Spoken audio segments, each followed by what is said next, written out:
Yo, what's up mga kabulol? For today's video ay nandito tayo ngayon sa bukid. At ngayon ay ipakita ko sa inyo guys yung tinamaan po ng black bag. No? Tinamaan po ng black bag yung tanim na palay na imbis na i-harvest na. Ngayon po ay yung parang nag-brown na siya ba? Nag-brown. So pakita ko sa inyo yung palay na dapat sana ay i-harvest na, kaso inunaan po ng black bag. So nakakalungkot. So ganyan talaga yan, basta farmer, paswerte lang talaga. Tingnan nyo. So ayan mga kabay, pakita ko sa inyo yung palay, no. So wag na natin patagalin pa, let's go. Ayan na mga kabay, yung palay, no. Ayan, no. O, tingnan nyo yung tamaan na po yan ng black bag. Sayang, ang lawak pa naman sana. Kaso, sinira lang po ng black bag. Ayan, yung hindi ko alam kung ano bang Tagalog ng black bag, o black bag din ba talaga. Yung itim nga, yung itim, yung mabaho. Ayan, sayang masyado guys. Dapat sana ay i-harvest na. Kaso, wala, pinatay po siya ng black bag. So nag brown. Sayang masyado.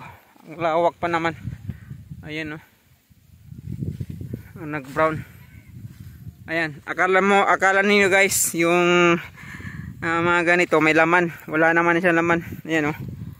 Ayan, oh. Oh, sayang. Wala na po siyang laman.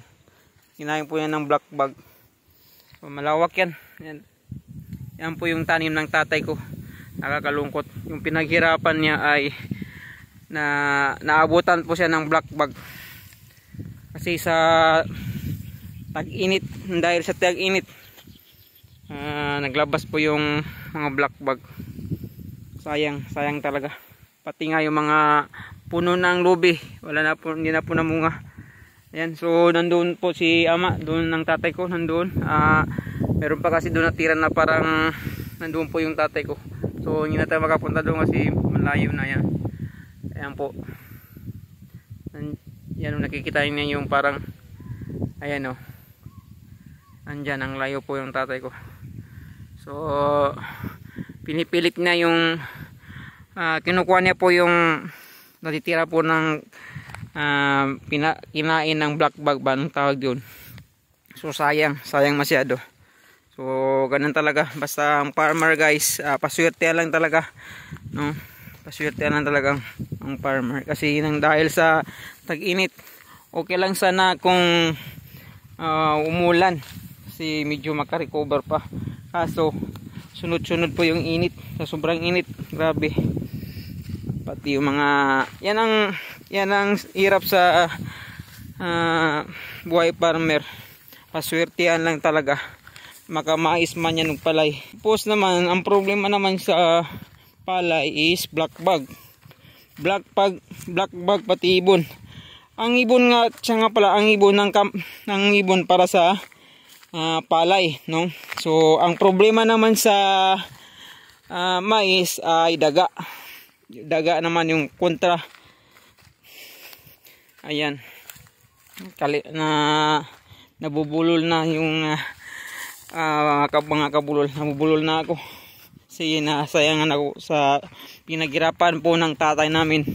Tapos nahuhulog lang po sa wala po siyang na harvest. Nakaka-harvest man siya pero yung una. Pero ngayon yung mas malawak ay yun, parang wala nang makuha.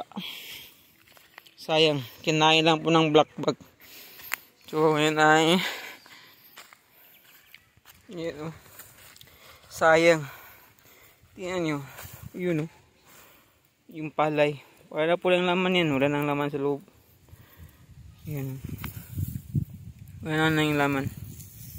Sayang talaga yan, oh. So andyan na ang aking misis guys. Siya po ay may nararamdaman. Yan, mangga. So ayan po yung mga team, nagkuha po ng mangga. Ayan. Ayan ang mangga. Ayan. Ayan, mga malaki ng mangga.